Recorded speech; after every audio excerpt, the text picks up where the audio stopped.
the 400th anniversary of the Royal Charter of Nova Scotia. The story begins with the personal history of Sir William Alexander, 1st Earl of Stirling. William Alexander, 1st Earl of Stirling, was a Scottish courtier and poet who was involved in the Scottish colonization of Charles Fort, later Port Royal, Nova Scotia, in 1629, and Long Island, New York. In 1621, as part of European expansion overseas, King James I of England and VI of Scotland granted a royal charter, appointing William Alexander to be mayor of a vast territory which was enlarged to a lordship and a barony. This area was to be known as New Scotland. In Latin, this translates to Nova Scotia. The area also included, at the time, what is now known as New Brunswick and Maine in the United States.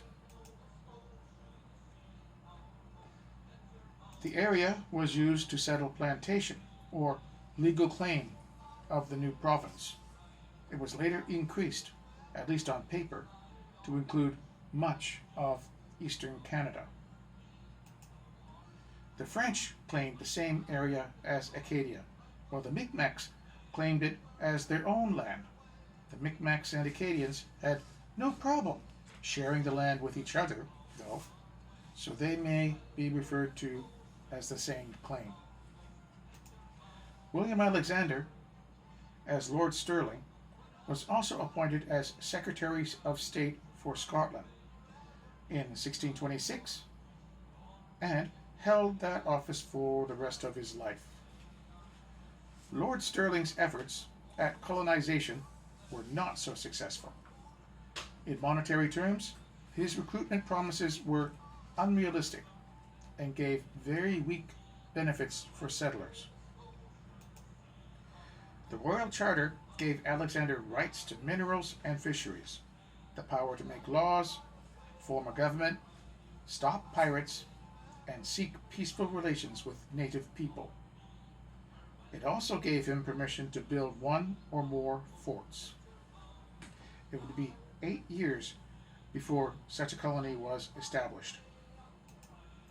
In 1625, the year Charles I became King of England, a coat of arms was approved for New Scotland.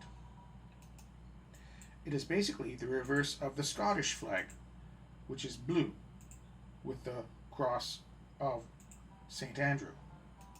Nova Scotia is white with the cross of St. Andrew in blue.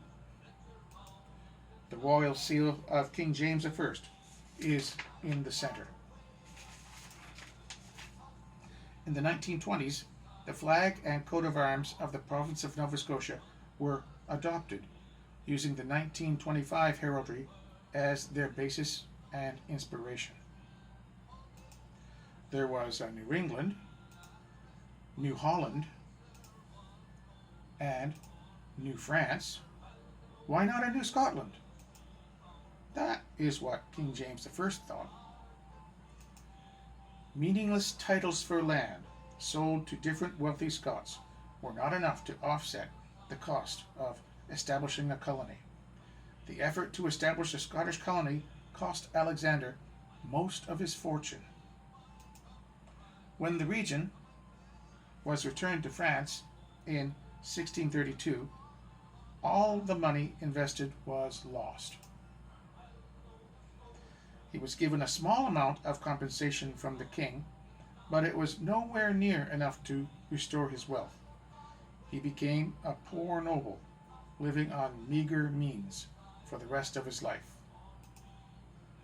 In 1630, King Charles rewarded his service by creating him Lord Alexander of Tullibody and Viscount of Stirling and Viscount Canada.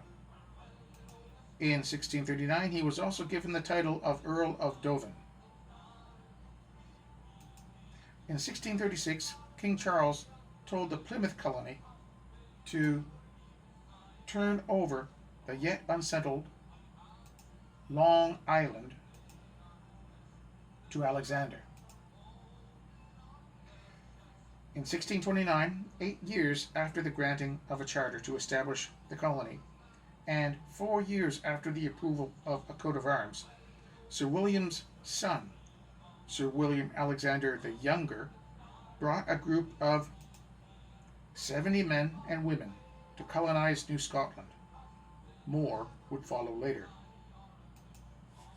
A second group, led by Sir James Stewart of Killeith, Lord Ochiltree, and comprised of English settlers, established a colony at Balleen, Cape Breton, a few miles north of where the French would establish the fortress of Louisbourg. There, they built Fort Rosemar, only to have the French destroy the settlement 2 months later. Meanwhile, Alexander, with the assistance of Claude de Saint-Étienne de la Tour, established his headquarters at Port Royal. This would be renamed Annapolis Royal in 1713. There, he oversaw the construction of Charles Fort, named in honor of King Charles I. It was designed by Captain Ogilvy and was in the shape of a pentagon, with many homeworks good for both offense and defense. It had 8 cannons mounted in it. 4 were culverines and 4 minions. The settlers also erected a house for Alexander and a storehouse. The fort itself was much smaller than the French fortifications that came later, and eventually Fort Anne, and was located on the edge of what is now the outer rampart pointing out to the Annapolis Basin. During the first winter, 30 of the 70 Charles Fort settlers died. More colonists arrived in May 1630. This included the Micmac chief Sigipt and his family, who had gone to England to meet the king. When Alexander went to England in the fall of 1630, he found negotiations underway for a return of the area to the French. In 1632, this area, along with the rest of New France, which was Canada and Acadia, was officially returned to France under the Treaty of Saint-Germain-en-Laye. 47 of the Charles Fort settlers returned to England on the ship Saint Jean. This was one of the ships that later carried French settlers to Le Havre. They were under the command of the new governor, Isaac de Razilly. A few of Alexander's settlers remained in the colony.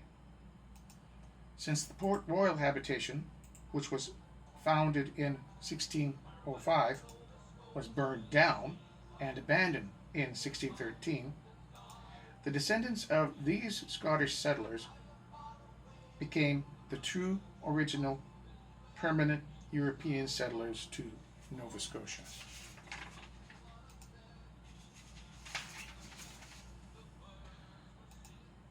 Claude Saint-Étienne de la Tour came to what was then Acadia with his son Charles in 1610 to help settle Port Royal. In 1628, de la Tour was captured by the English during a voyage from France to Cape Sable and was taken to England as a prisoner. On Cape Sable, his son had built a fur trading post called Fort Lomeron. This was later renamed Fort La Tour, although it was identified as Fort St. Louis in the writings of Samuel de Champlain. De La Tour expected that Acadia would be lost to English due to French neglect. He decided to side with the English. He provided information about Acadia and assisted with plans to colonize New Scotland. In return, he was named a baronet of Nova Scotia. In 1630, he and his English wife joined a group of colonists and sailed for Cape Sable. He expected his son to join him and side with the English in return for a title and other honors. However, Charles refused. His father then led an attack on the fort, but failed. Claude then had no choice but to accompany the other colonists to Port Royal, which was now under English control. He later wrote to his son asking to be permitted to join him at Cape Sable. Charles agreed, but forced his father to make his house outside the fort. Early in the settlement, good relations had been established between the settlers and the Micmacs.